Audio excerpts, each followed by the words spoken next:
Desember ini kita akan mendengarkan kajian spesial dari Syekh Muhammad Al-Thuli yang insya Allah berjudul Syarif Husain, Saudi dan Inggris saat Mekah direbut dan Palestina ditinggalkan. Dan mungkin nanti Syekh akan sedikit mention tentang perkembangan Islam zaman sekarang, apalagi udah dengar Iran menyerang Israel. Udah dengar belum Bu? Belum? Aduh, harus update tuh. Salawat serta salam kita curahkan, kita sampaikan kepada uswatun hasanah kita, kepada figur kita, yaitu Rasulullah Muhammad sallallahu alaihi wasallam. Allahumma shalli ala Muhammad wa ala Muhammad. Baik, Bapak Ibu, mari kita sama-sama buka kajian kita ini, buka teman-teman surga ini, buka majlis taklim ini dengan membacakan basmalah. Bismillahirrahmanirrahim. Baik, kepada Syekh. Assalamualaikum warahmatullahi wabarakatuh.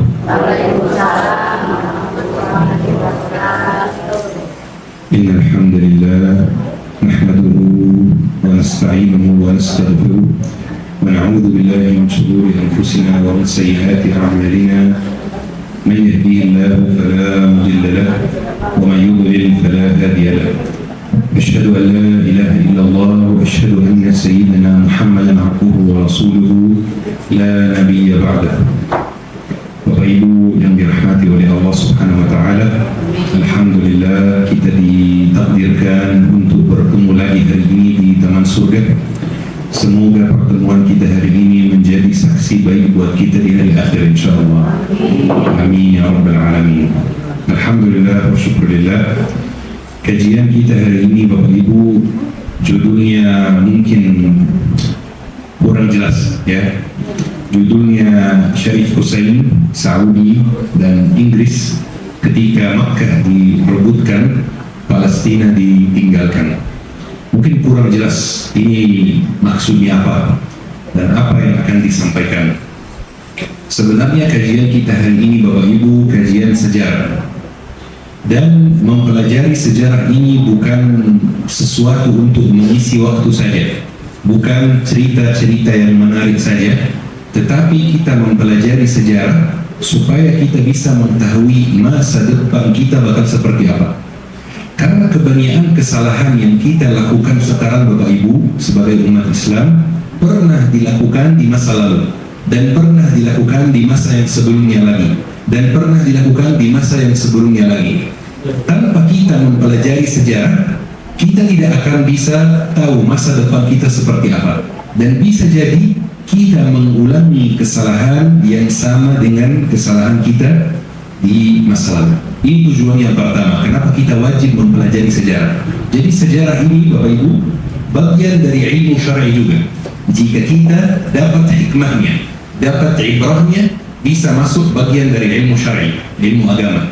Ini tujuan yang pertama, kenapa kita mempelajari sejarah.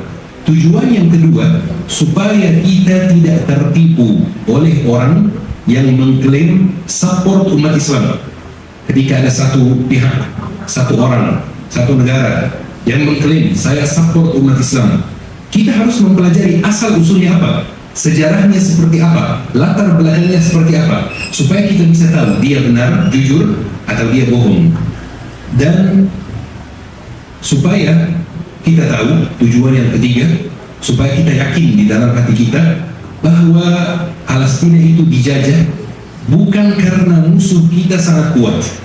Palestina dijajah bukan karena musuh kita sangat kuat, tetapi kitanya yang terlalu terpecah belah, kitanya yang terlalu jauh dari Islam, kitanya yang meninggalkan panduan-panduan yang Rasulullah berikan kepada kita. Masalahnya ya musuh kita memang kuat, kita tidak bisa mengingkari hal ini, tapi ini bukan satu-satunya alasan.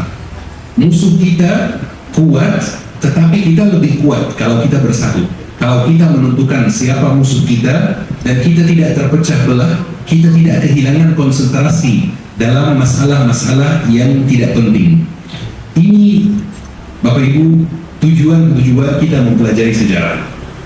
Baik. Di umur atau di sejarah umat Islam Bapak Ibu ada satu masa yang sangat berpengaruh di hidup kita hari ini, yaitu dari tahun 1900 sampai tahun 1948. Jadi sekitar 48-50 tahun. Masa ini sangat berpengaruh dalam kehidupan sehari-hari kita sampai hari ini. Israel, Arab, Iran, semuanya kalau kita mempelajari masa ini dengan baik, kita akan bisa memahami masa sekarang insya Allah. Jadi Bapak Ibu, insya Allah apa yang kita akan pelajari atau apa yang kita akan ceritakan hari ini adalah lembaran sejarah yang jarang dibuka, jarang dibahas. Padahal umurnya belum sampai 100 tahun atau 100 tahun pas. Kita akan bahas bersama insya Allah kenapa tiba-tiba Palestina diambil oleh Yahudi. Apa latar belakangnya? Apa yang terjadi? Posisi kita, kondisi kita sebagai umat Islam dan kondisi negara Arab waktu itu seperti apa? Siapa itu Saudi? Apa hubungannya dengan penjajahan Palestina, penjajahan Israel terhadap Palestina? Siapa itu Syarif Hussein? Dan insya Allah banyak hal lain dan banyak hikmah lain yang kita akan dapat. Tapi cerita kita hari ini Bapak Ibu banyak detailnya. Jadi jangan sampai bingung atau kehilangan apa alur ceritanya. Di cerita kita hari ini ada 4 pihak yang utama. Kita perlu sepakat dulu 4 pihak ini supaya kita bisa memahami alur ceritanya dengan baik. Pihak yang pertama adalah keluarga Al-Saud. Keluarga Al-Saud. Siapa keluarga Al-Saud? Mereka yang hari ini memimpin negara Arab Saudi atau kerajaan Arab Saudi. Ini pihak yang pertama di dalam cerita kita. Pihak yang kedua di dalam cerita kita adalah Turki Utsmani. Ini pihak yang kedua dalam cerita kita. Pihak yang ketiga dalam cerita kita adalah Syarif Hussein. Nanti saya cerita siapa Syarif Hussein. Pihak yang keempat dalam cerita kita ini adalah Inggris. Jadi satu, Al-Saud, keluarga Saud, namanya seperti ini, keluarga Saud. Makanya hari ini negaranya dipanggil Arab Saudi karena diambil dari nama keluarga Al-Saud. Jadi Arab Saudi. Baik. Yang kedua, Turki Utsmani. Yang ketiga, Syarif Hussein. Yang keempat, Inggris. Secara tidak langsung Bapak Ibu, 4 pihak ini dan perpecahan yang terjadi dan perang yang terjadi di masa itu menjadi penyebab utama Palestina dijajah secara langsung maupun tidak langsung, dan kita perlu kenal mereka satu-satu. Jadi bismillah, kita akan kenal pihak pertama dulu, kemudian pihak kedua, kemudian pihak ketiga, kemudian pihak yang keempat, kemudian kita cerita apa yang terjadi dan apa hubungannya dengan masa kita sekarang. Pihak yang pertama siapa Bapak Ibu? Al-Saud. Al-Saud ini Bapak Ibu sebuah keluarga yang tinggal di Najd. Najd itu di mana? Jadi Bapak Ibu, Jazirah Arab itu dibagi 2. Ada satu bagian namanya Najd, satu bagian namanya Hijaz. Ini perlu kita kenal dengan baik. Hijaz itu di mana? Hijaz itu yang ada Makkah, ada Madinah, ada Taif. Itu namanya Hijaz. Bagian ini namanya Hijaz. Bagian barat dari Jazirah Arab.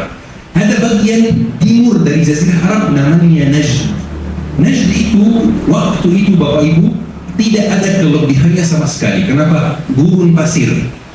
Tidak ada kelebihannya sama sekali. Kenapa? Karena nggak ada sumber daya alam dan lain-lain. Sekarang beda. Sekarang ada minyak bumi, sekarang ada kota-kota besar dan lain-lain. Tapi waktu itu tidak ada kelebihan sama sekali. Semua orang fokusnya sama Hijaz, bukan Najd. Kalau sekarang di zaman kita dua-duanya penting, Hijaz dan Najd. Baik, keluarga Al-Saud ini tinggalnya di mana?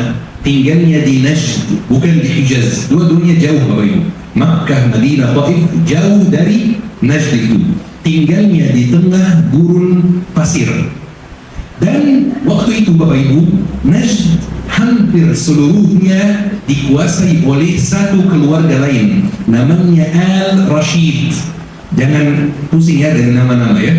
Jadi mayoritas area Najd dikuasai oleh Al-Rashid, kecuali beberapa desa yang dikuasai oleh Al-Saud. Jadi ada dua keluarga di Najd ini. Al-Rashid kita nggak bahas hari ini, bukan pembahasan kita. Baik, Hijaz dikuasai oleh siapa? Kita kan ada Najd, ada Hijaz. Hijaz dikuasai oleh siapa? Dikuasai oleh keluarga Al-Hashimiyin. keturunan Rasulullah Sallallahu Alaihi Wasallam, dan kepalanya adalah Syarif Hussein, pemimpin atau wali Makkah dan wali Hijaz secara umum. Baik. Dan Palestina waktu itu di bawah siapa? Di bawah Turki Utsmani. Ini petanya Bapak Ibu, ya. Baik. Kita bahas dulu Al Saud. Al Saud ini Bapak Ibu sebuah keluarga besar yang ada di sebuah desa di Najd, gurun pasir itu ya. Namanya Uyainah. Desanya namanya Uyainah. Mereka keluarga besar, punya banyak lahan kurma. Jadi waktu itu Bapak Ibu, karena Najd itu gurun pasir, tidak begitu diperhatikan oleh Turki Utsmani. Tidak ada sumber daya alam. Jadi Turki Utsmani biasanya untuk desa-desa terpencil yang di dalam gurun pasir yang jauh itu, biasanya Turki Utsmani tidak kirim wali ke sana, tidak kirim pemimpin ke sana. Jadi Turki Utsmani membiarkan warga sendiri yang memilih pemimpin sendiri. Jadi desa Uyainah itu memilih pemimpin yaitu Al Saud. Kenapa? Karena mereka adalah orang paling kaya di desanya. Orang paling banyak punya lahan kurma, orang paling banyak punya uang, dan mereka mulai pelan-pelan mendirikan dinasti kecil, namanya dinasti Al Saud atau kerajaan Al Saud. Didirikan oleh satu orang namanya Muhammad bin Saud, makanya disebut Saudi. Kakeknya namanya Saud. Jadi didirikan dinasti kecil namanya Muhammad bin Saud, dan dia memindahkan ibu kotanya dari Uyainah ke desa lain namanya Dir'iyah. Baik, ini tahun berapa Bapak Ibu? Ini masih di awal sekali. Ini tahun 1640. Kita kan pembahasan kita hari ini di tahun berapa? 1900 ke atas. Tapi ini awal sekali, awal mulanya, awal munculnya Arab Saudi. Dan ini dalam sejarah disebut kerajaan Saudi pertama. Karena ada 3 kerajaan Saudi, bukan satu. Ada kerajaan Saudi pertama, kerajaan Saudi kedua, kerajaan Saudi ketiga. Yang sekarang ini yang kita lihat Arab Saudi, ini namanya kerajaan Saudi ketiga. Baik. Yang didirikan oleh Muhammad bin Saud namanya kerajaan Saudi pertama. Waktu itu Bapak Ibu, orang Arab Badui itu maksudnya apa? Arab Badui itu ibarat orang-orang di sekarang yang tinggal di pedalaman di sini. Jadi jauh dari kota, punya tradisinya sendiri, tidak mau campur baur dengan orang lain, tidak ada tanda-tanda yakni kota-kota di tempatnya. Ini namanya orang Arab Badui. Orang Arab Badui waktu itu Bapak Ibu punya satu tradisi namanya Al-Ghazwu wal-Mughalabah. Ini tradisi yang terkenal dan ada sampai hari ini, tapi sudah berkurang. Apa itu Al-Ghazwu wal-Mughalabah? Al-Ghazwu wal-Mughalabah artinya menyerangi dan menguasai. Ini salah satu tradisi Arab Badui waktu itu. Maksudnya apa? Maksudnya jika ada satu suku yang merasa dirinya sudah kuat, dia berhak untuk menyerangi suku yang lain dan mengambil tanahnya, mengambil rumahnya, mengambil semua hartanya. Dan suku yang lain biasanya nggak terganggu. Kenapa? Karena seandainya suku yang lain itu merasa dirinya kuat, mereka juga akan menyerangi yang lain. Jadi seperti aturan umum, kayak undang-undang waktu itu di Arab Badui itu. Kalau ada satu suku yang merasa dirinya kuat, langsung menyerangi suku yang lain. Kerajaan Saudi pertama ini mulai kuat Bapak Ibu. Khususnya ketika ada kolaborasi antara dua tokoh politik dan tokoh agama. Tokoh politiknya siapa? Muhammad bin Saud, pendiri kerajaan Saudi pertama.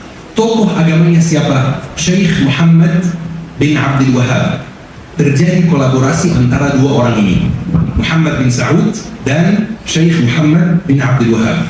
Waktu itu Bapak Ibu, Najd dan Hijaz kebanyakan penduduknya itu mengikuti Turki Utsmani. Turki Utsmani biasanya beda pemikirannya, beda yakni manhajnya, beda cara dakwahnya dengan Syekh Muhammad bin Abdul Wahab. Dan kebanyakan penduduk waktu itu Sufi. Ya kita tahu, bukan pembahasan kita yang hari ini, tapi kebanyakan penduduknya adalah Sufi. Menurut Syekh Muhammad bin Abdul Wahab, kebanyakan desa di Jazirah Arab itu antara sesat atau musyrik. Jadi ini pendapat beliau yang disampaikan di buku-buku beliau. Jadi beliau memutuskan untuk mulai mengajak penduduk desa-desa itu ke agama yang murni menurut beliau. ke akidah yang murni, ke ajaran yang murni. Dan beliau berkolaborasi dengan Muhammad bin Saud itu, pendiri kerajaan Saudi pertama. Dan mereka berdua membentuk dua pasukan. Pasukan namanya pasukan jihad, itu pasukan-pasukan yang tinggal di kota. Dan pasukan namanya pasukan Ikhwan Man Ata'allah, ini pasukan yang Bedui. Dan mereka, dua pasukan ini, mulai menyerangi desa-desa yang sekitar Dir'iyah ini. Dengan tujuan apa? Dengan tujuan menguasai mereka, menerapkan tradisi yang saya sebutkan tadi itu, yaitu Al-Ghazw wal-Mughalabah. Dan di waktu yang sama, menurut mereka ya, mengajak mereka ke ajaran yang murni, ke akidah yang murni. Dan ini sebenarnya sebuah hal yang menurut saya aneh. Kenapa ya? Karena kalau tujuannya mengajak ke akidah yang murni, kenapa rumahnya diambil? Ya? Kenapa hartanya diambil? Itu yang terjadi. Jadi semakin hari Bapak Ibu, kerajaan Saudi pertama itu nambah luas. Semakin hari semakin luas. Kenapa? Karena pasukannya sangat kuat waktu itu. Dan benar-benar mereka itu bergerak dari keyakinan yang teguh sekali. Kita nggak bahas keyakinan ini benar atau salah, tapi yang pasti teguh, yang pasti keyakinan yang kuat. Jadi mereka itu siap mati. Makanya semakin hari, semakin kerajaan Saudi pertama itu luas. Sampai suatu saat mereka sampai menakluk Irak. Coba bayangkan, dari Jazirah Arab, dari desa kecil di Jazirah Arab, mereka menakluk Irak.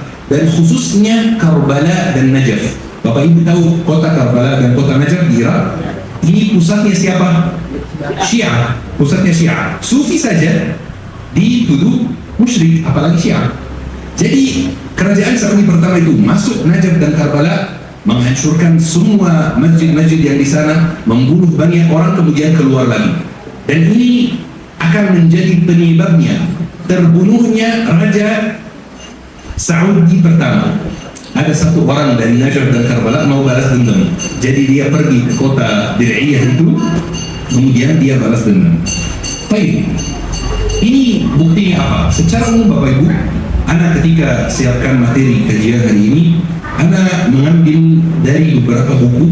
Misalnya buku kitab namanya Inwanul Majd fi Tarikh Najd. Inwanul Majd fi Tarikh Najd. Karangan satu ulama namanya Utsman bin Abdullah An-Najdi. Jadi orang sana, orang Najd.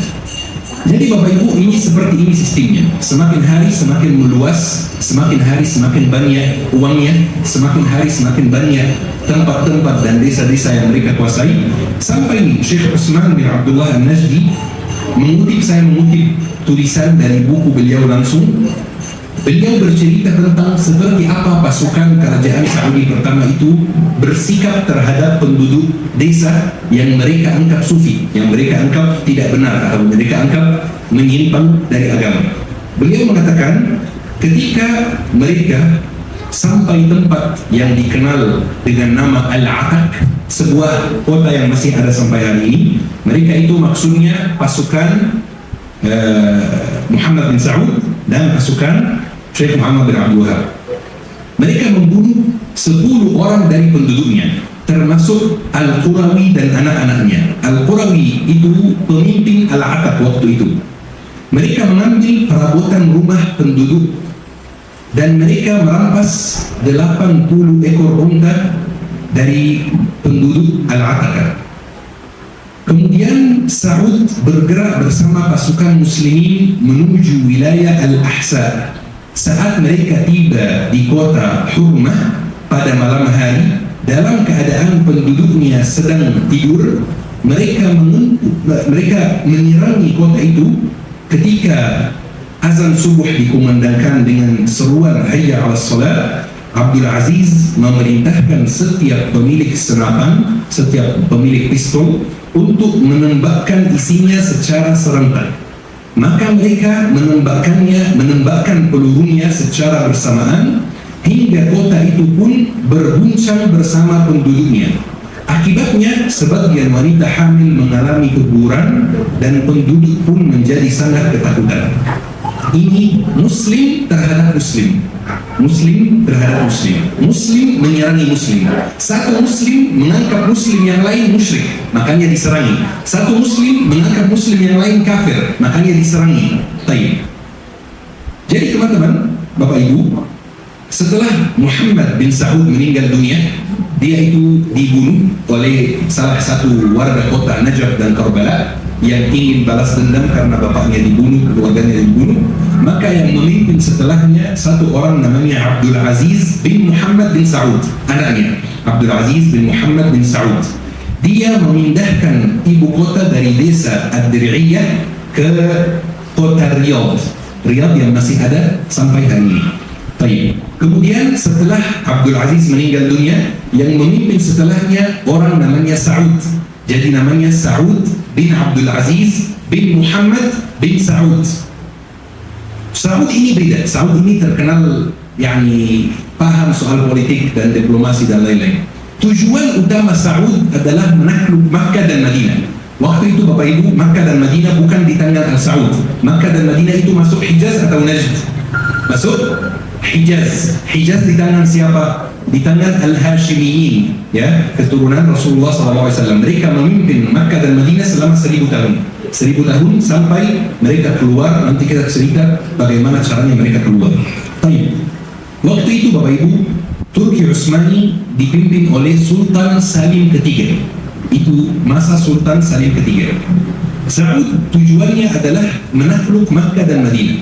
Dan betul, dia berhasil untuk menakluk Makkah dan Madinah tahun 1803. Dia benar masuk Makkah dan Madinah dan mengusir semua pasukan Turki Utsmani yang ada di Makkah dan Madinah dan menguasai menguasai Makkah dan Madinah secara total. Tapi kenapa dia mau menguasai Makkah dan Madinah?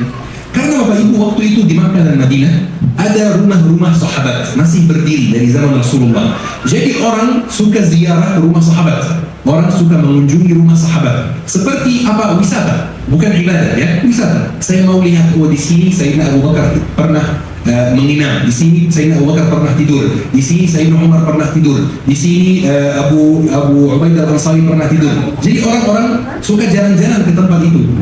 Menurut Saud, ini semuanya syirik. Ini semuanya tidak boleh. Tidak boleh ada rumah sahabat, tidak boleh ada kuburan-kuburan. Makanya kalau kita hari ini lihat di Baqi', kuburannya semuanya rata, bahkan tidak ada nama. Ya, jadi tapi penduduk asli Madinah tahu ini kuburan siapa walaupun tidak ada nama. Saya pernah bertemu dengan orang Madinah asli. Dia mengajak saya ke Baqi' dan dia menunjukkan ini kuburan sahabat A, ini kuburan sahabat B, ini kuburan siapa, ini kuburan siapa. Semuanya ditunjukkan. Jadi Saud itu tujuannya adalah yang pertama menghancurkan semua peninggalan sahabat yang ada di Makkah dan Madinah karena dianggap syirik. Dan sampai hari ini tidak ada peninggalan sahabat di Makkah dan Madinah sama sekali. Pernah nggak Bapak Ibu pergi lihat misalnya rumah fulan nggak ada, semuanya dihancurin. Cuman ada mungkin Masjid Abu Bakar, Masjid Umar, Masjid Al-Ghamamah itu masih ada karena masjid, jadi dibiarin. Tujuan yang kedua supaya menjatuhkan Turki Utsmani.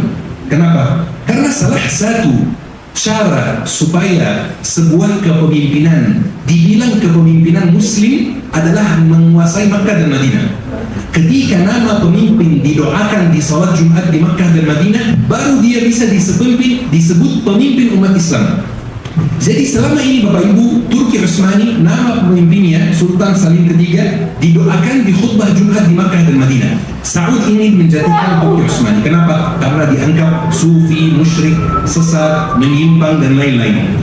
Jadi ini tujuannya. Dan betul berhasil dikuasai tahun 1803. Saud waktu itu Bapak Ibu kirim satu surat kepada Sultan Salim III. Satu surat. Kata dia, dari Saud kepada Salim. Ini surat yang Saud kirim. Dari Saud kepada Salim. Amma ba'du. Selanjutnya, aku telah memasuki Makkah dan telah menghancurkan segala hal yang menyerupai berhala di dalamnya, serta menghapuskan pajak-pajak yang ada. Aku juga telah menetapkan hakim yang engkau telah lantik. Engkau harus mencegah wali Damaskus dan wali Kairo untuk datang membawa mahmal. Mahmal itu apa? Ada yang tahu? Mahmal itu Bapak Ibu biasanya kiswah Ka'bah. Kiswah Ka'bah itu biasanya dulu dibuat di Mesir, diproduksi di Mesir, kemudian dibawa ke Saudi sebagai hadiah dari warga Mesir. Jadi warga Mesir menyumbang setiap tahun untuk membuat kiswah Ka'bah dengan emas dan lain-lain, kemudian dibawa di dalam delegasi itu. Delegasi ini disebut mahmal. Biasanya delegasi ini ada bak kuda, ada unta, ada yang menyampaikan syair, ada seperti ini, ada duf, ada darbuka dan lain-lain. Jadi dia mengatakan, engkau harus mencegah wali Damaskus dan wali Kairo untuk datang membawa mahmal, membawa kiswah Ka'bah. Karena semua itu tidak ada sangkut pautnya dengan agama. Baik. Setelah itu, Bapak Ibu, setelah Makkah dan Madinah jatuh di tangan Saud, Sultan Salim III langsung menghubungi wali Damaskus dan wali Kairo, minta tolong agar pergi ke Makkah dan Madinah membebaskannya dari Al-Saud. Kenapa kira-kira? Ada dua alasan. Karena memang banyak hal yang dihancurkan di Makkah dan Madinah, peninggalan sahabat dan lain-lain. Bahkan saya sempat ketika di Makkah bertemu dengan warga asli Makkah. Dia bilang ke saya, ini rumah Sayyidah Khadijah dulu, ini rumah sahabat A, ini rumah ini. Biasanya apa? Dihancurin dan dibangun hotel, dihancurin, dibangun toilet, dihancurin dan dibangun bangunan biasa. Jadi tidak menghargai peninggalan-peninggalan tersebut. Sampai ada beberapa orang Barat yang pernah mengatakan Muhammad itu tidak pernah ada sama sekali.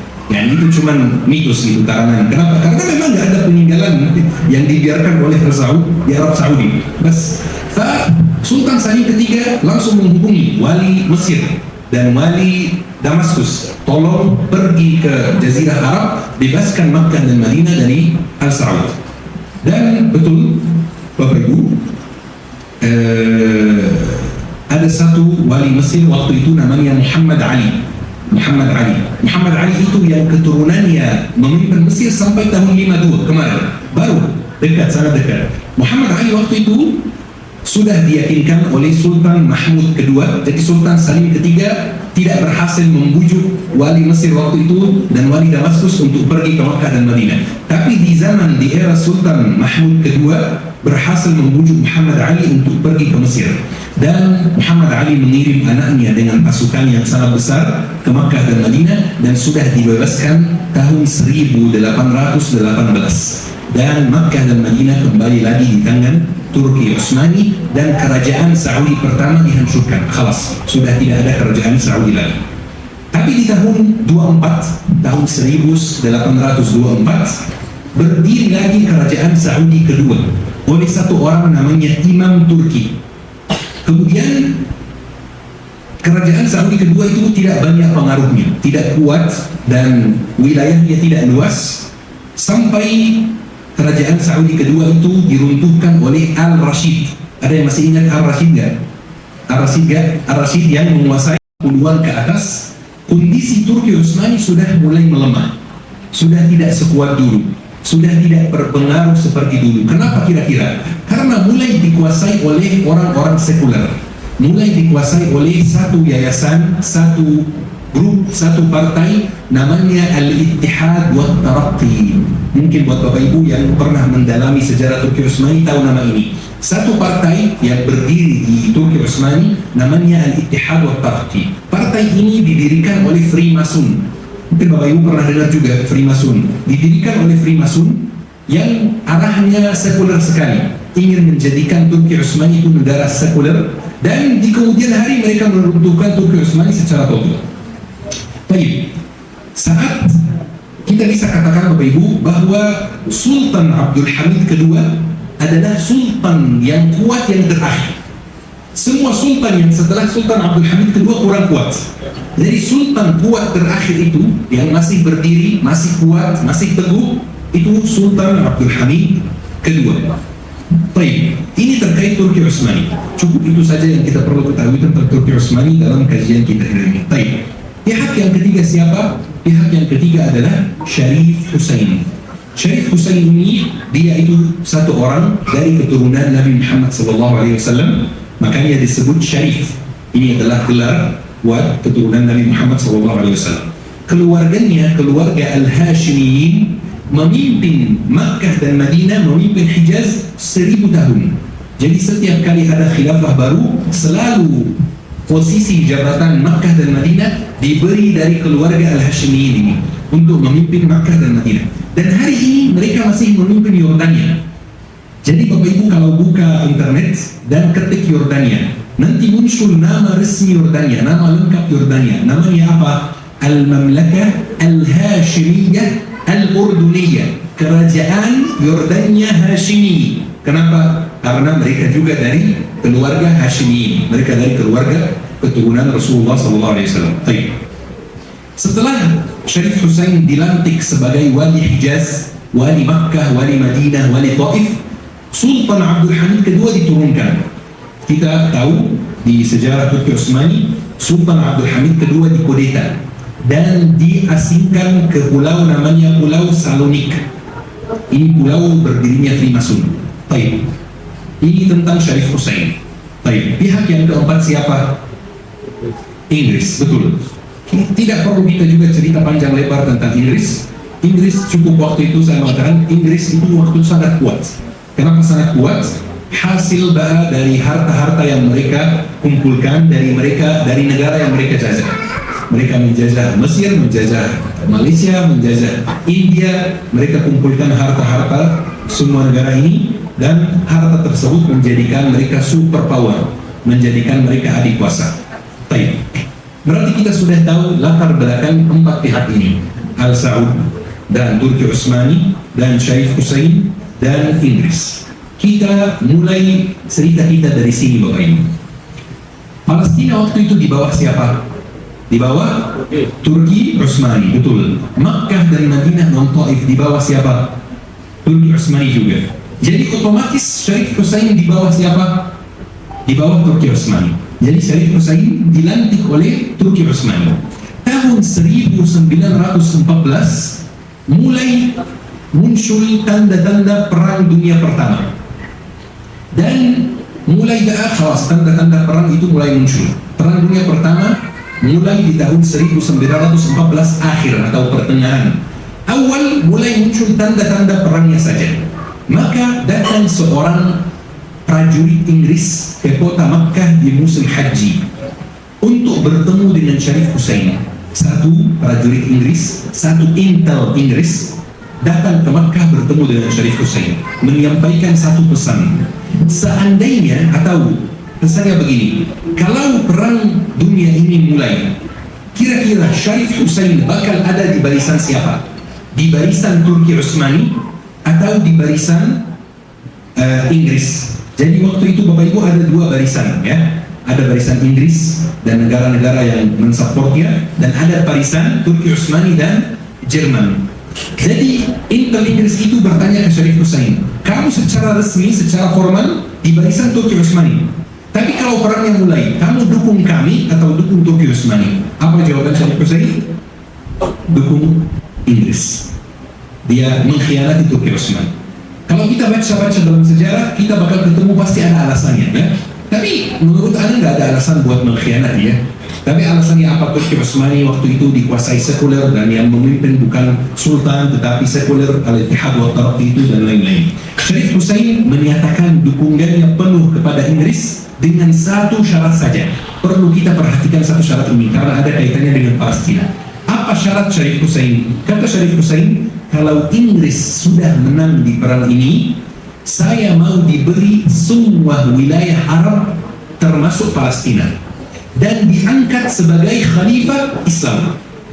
Ini syaratnya, ini tujuannya. Jika Inggris sudah menang, Turki Utsmani bakal kehilangan semua wilayah Arab ini karena semua wilayah Arab di bawah Turki Utsmani.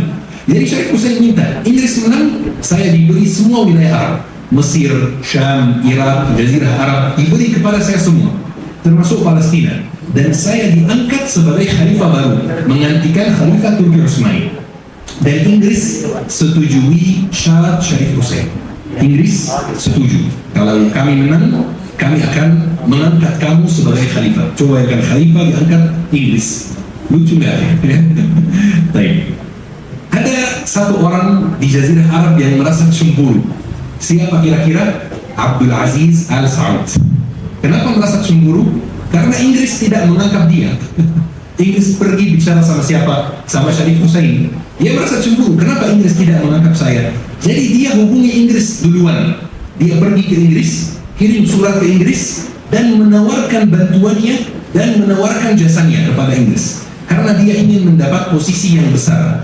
Karena selama ini, desa-desa yang dia kuasai, kota-kota yang dikuasai di gurun pasir, tidak dianggap oleh Inggris dan tidak dianggap oleh Turki Utsmani. Dianggap tidak ada, karena memang gurun pasir, tidak penting. Di kemudian hari setelah ada minyak bumi, baru dianggap penting dan baru diperhatikan oleh dunia. Tapi waktu itu, dia menguasai wilayah yang penduduknya sedikit sekali dan sumber daya alamnya sangat sedikit juga.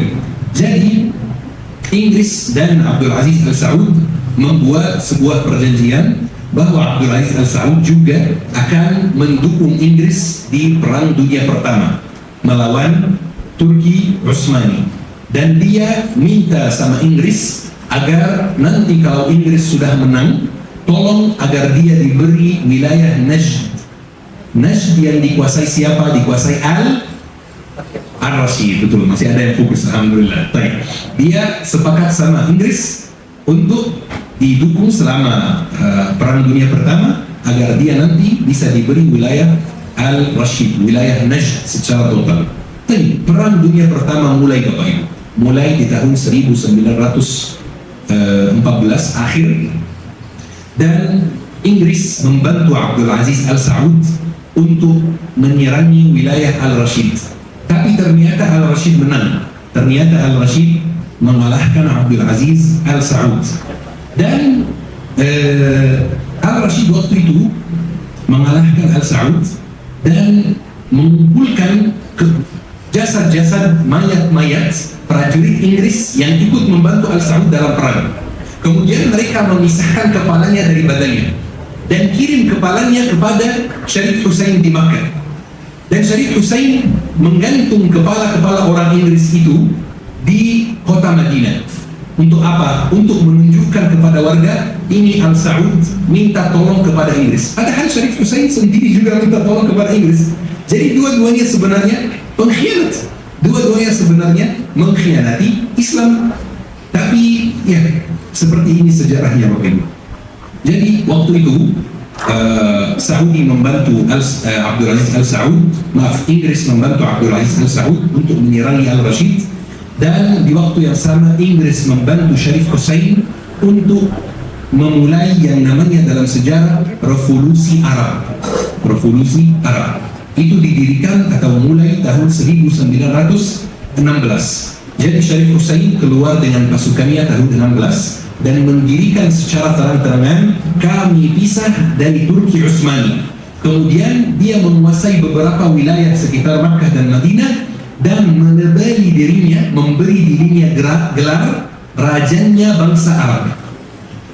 Jadi cuman merebut atau mau gelar saja, ya. Ketika dia mengumumkan hal tersebut, siapa yang marah? Abdul Aziz Al Saud. Kenapa marah? Karena dia mau gelar yang sama, rajanya bangsa Arab.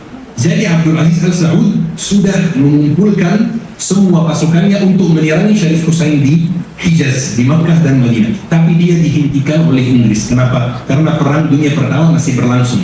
Dan dua-duanya adalah pasukan di barisan Inggris. Inggris tidak mau barisannya, pasukannya saling berperang. Saudi di barisan Inggris, Syarif Hussein di barisan Inggris. Maka dihentikan oleh Inggris. Jadi tidak terjadi perang antara Syarif Hussein dan Al Saud. Baik, ini tahun berapa? Tahun 16. Tahun 17 terjadi hal yang lebih penting lagi. Ada yang tahu nggak? Namanya perjanjian Balfour. Balfour itu apa? Perjanjian Balfour itu ketika petinggi-petinggi Zionis, betul, minta tolong kepada Inggris untuk dibantu mendirikan sebuah negara khusus Yahudi di tanah Palestina. Dan Balfour itu adalah Menteri Luar Negeri Inggris. Balfour balas suratnya bahwa dia siap membantu bangsa Yahudi. Syukran, masyaallah.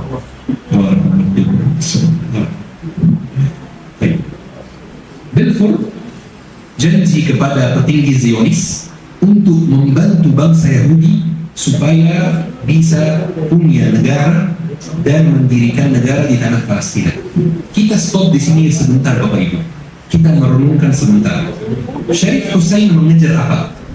Mengejar gelar. Al Saud mengejar apa? Dia mau diangkat di antara negara besar dan mau diberi peran dan lain-lain. Baik, negara-negara Arab kondisinya kurang lebih mirip semua. Dan perjanjian Balfour itu sudah keluar. Harusnya bangsa Arab waktu itu, umat Islam waktu itu bangkit. Kami menolak perjanjian Balfour ini. Tapi nggak ada yang bangkit sama sekali. Diam, sibuk saling berperang. Syarif Hussein bersekutu dengan Inggris, mengejar gelar khalifah, mengejar gelar rajanya bangsa Arab, dan Al Saud juga sama. Al Saud malah menawarkan diri kepada Inggris, dan mereka semuanya meninggalkan perjanjian Balfour ini berjalan dengan lancar. Seandainya Al Saud ini menyiapkan pasukannya untuk pergi ke Palestina, mengamankan Palestina, mungkin beda cerita sekarang. Seandainya Syarif Hussein siapkan pasukannya pergi ke Palestina, bukan mengejar gelar, mungkin ceritanya beda sekarang. Mungkin Israel itu nggak berdiri sampai hari ini. Tetapi sayangnya mereka mengejar dunia, mengejar gelar, mengejar jabatan, mengejar uang. Waktu itu Bapak Ibu, Syarif Hussein digaji oleh Inggris. Coba bayangkan, Inggris mengaji Syarif Hussein, dan Abdul Aziz Al Saud digaji oleh Inggris juga. Gaji Syarif Hussein berapa? 100.000 pound Inggris. Gaji Al Saud 10.000 pound Inggris. Kenapa beda jauh? Karena memang Inggris tidak menangkap Al Saud, ya, karena di Gurun Pasir tidak begitu penting perannya. Tapi Inggris tetap, ya, sekutu kami, mungkin bermanfaat di masa depan, ya. Syarif Hussein waktu itu lebih penting. Kenapa? Karena dia diberi janji untuk diberi seluruh tanah Arab termasuk Palestina. Sementara sekarang Inggris sudah janji kepada Yahudi untuk diberikan Palestina. Nah, ini masalahnya di sini Bapak Ibu. Jadi di tahun 1918, 1 tahun setelah perjanjian Balfour, terjadi sebuah perjanjian baru. Mungkin Bapak Ibu tahu juga, namanya perjanjian Sykes-Picot. Waktu itu Turki Utsmani belum runtuh. Turki Utsmani kalau tidak salah runtuhnya tahun 24. Tahun 18 Turki Utsmani belum runtuh. Tapi Inggris dan Prancis sudah berani membagikan wilayah Turki Utsmani. Padahal belum runtuh, tapi mereka duduk bersama, Sykes dan Picot ini duduk bersama, dan mereka belum pernah ke area-area yang mereka bagikan itu. Mereka duduk bersama di satu meja dan mereka membagikan. Saya ambil Mesir, kamu ambil Aljazair. Saya ambil Palestina, kamu ambil Irak.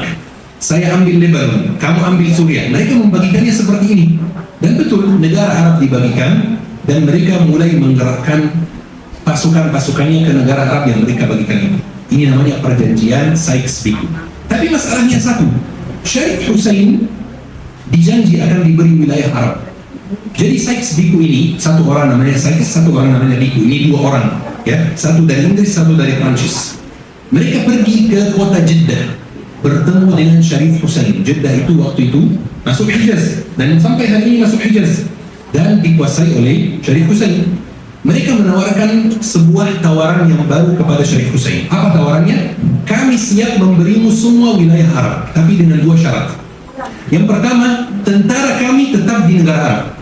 Jadi kamu jadi pemimpin, kamu jadi rajanya bangsa Arab, tetapi tentara kami tetap di negara Arab. Yang kedua, kami tidak jadi berikan kamu Palestina. Palestina kami ambil, kami simpan. Palestina tidak termasuk. Kenapa? Karena ada perjanjian Balfour sebelumnya. Syarif Hussein mungkin masih ada harga diri sedikit, ya. Syarif Hussein menolak.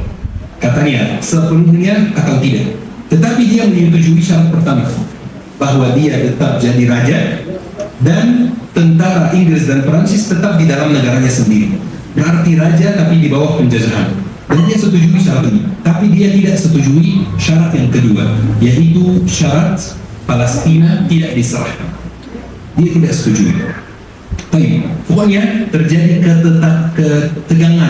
ketegangan antara siapa? Antara Inggris dan antara Syarif Hussein. Seandainya waktu itu Syarif Hussein langsung berangkat ke Palestina, membawa pasukannya ke Palestina, menggerakkan bangsa-bangsa yang lain ke Palestina, tapi itu nggak terjadi sama sekali. Nggak terjadi, cuma duduk menunggu Inggris yang memberikannya wilayah tersebut. Baik. Waktu itu Al Saud, Abdul Aziz Al Saud mendengar kabar kalau Inggris dan Syarif Hussein sedang tidak baik-baik saja. Jadi Al Saud apa yang dia lakukan?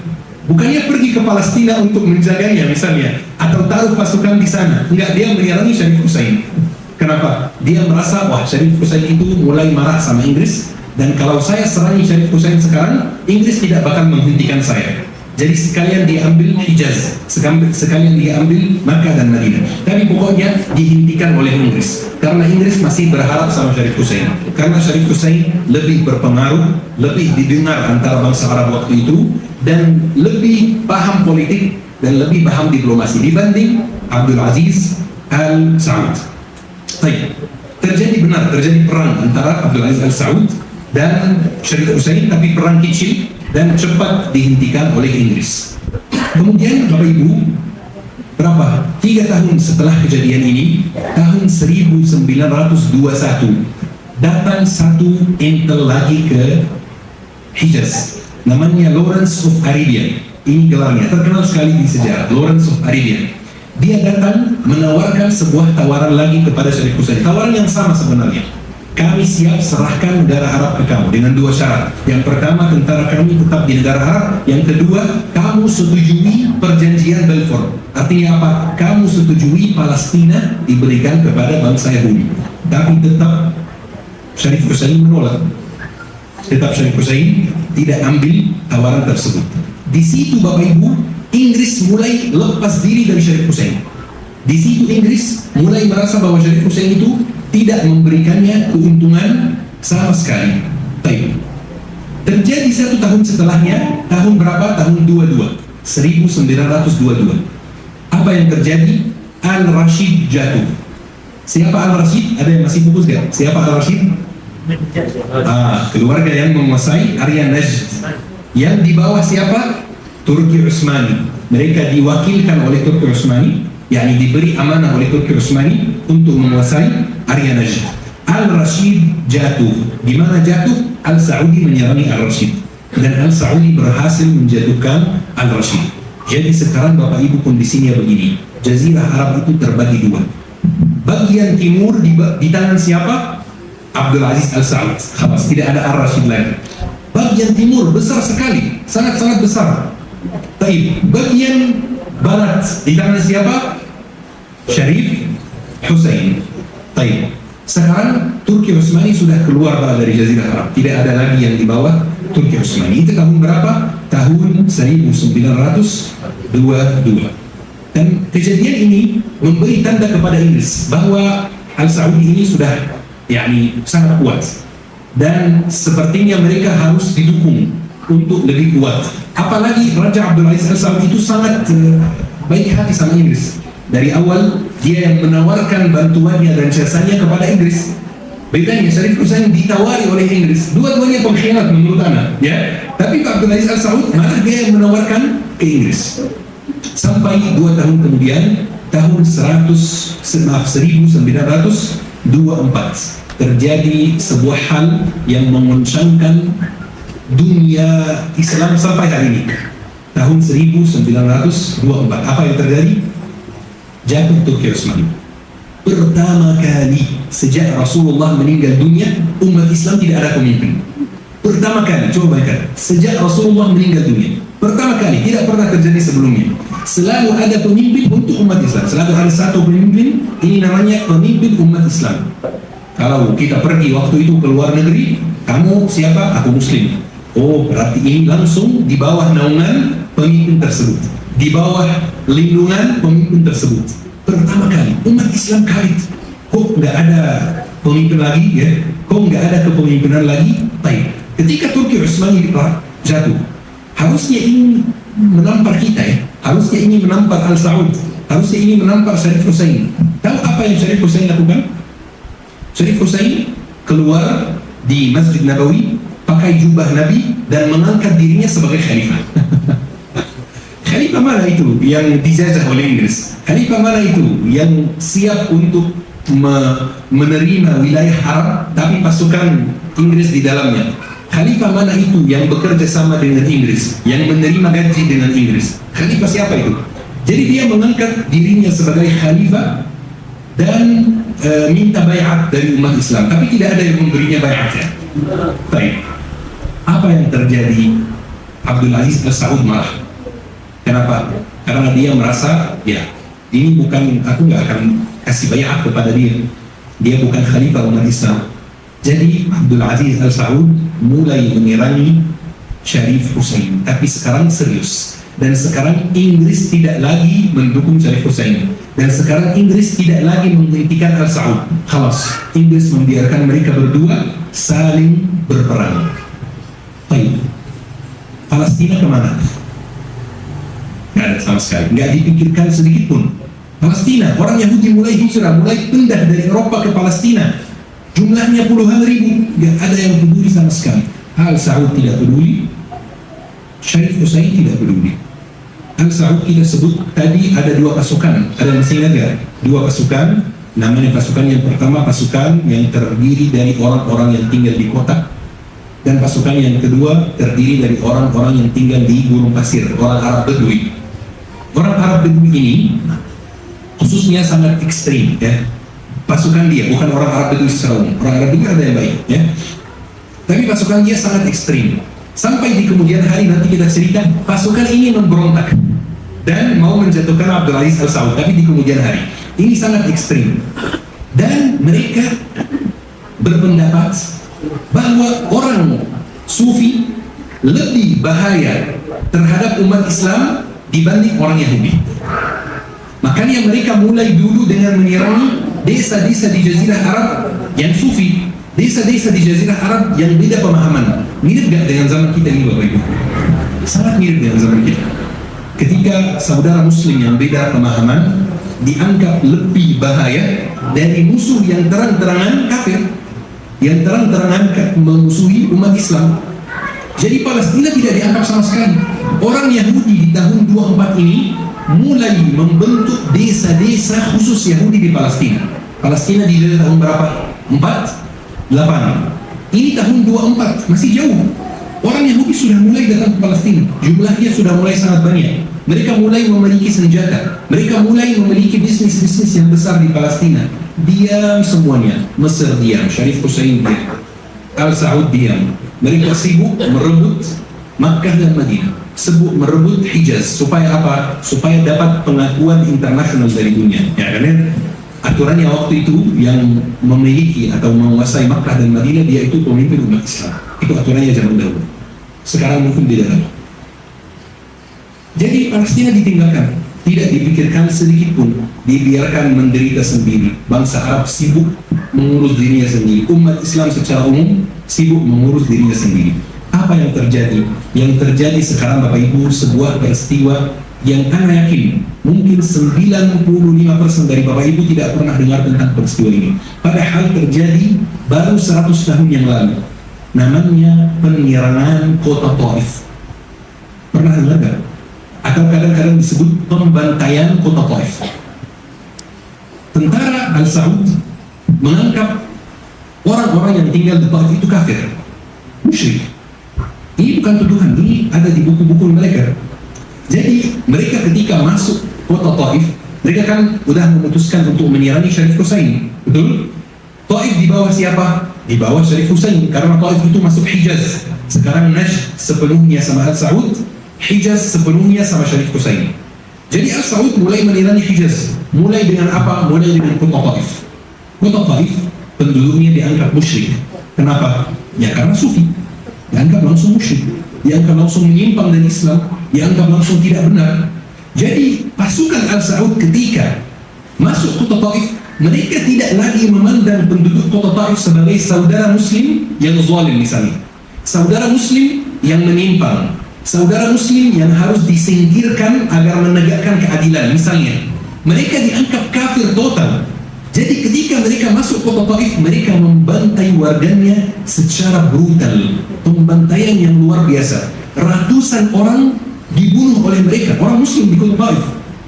Anda mengutip sebuah kutipan dari kitab Khamsuna Aman min Jaziratil Arab, 50 tahun dari sejarah Jazirah Arab. Ini dikarang oleh penasihat Raja Abdul Aziz Al Saud. Jadi Anda ambil kutipannya dari barisan Abdul Aziz Al-Saud, bukan oposisinya ya. Jadi pasti benar.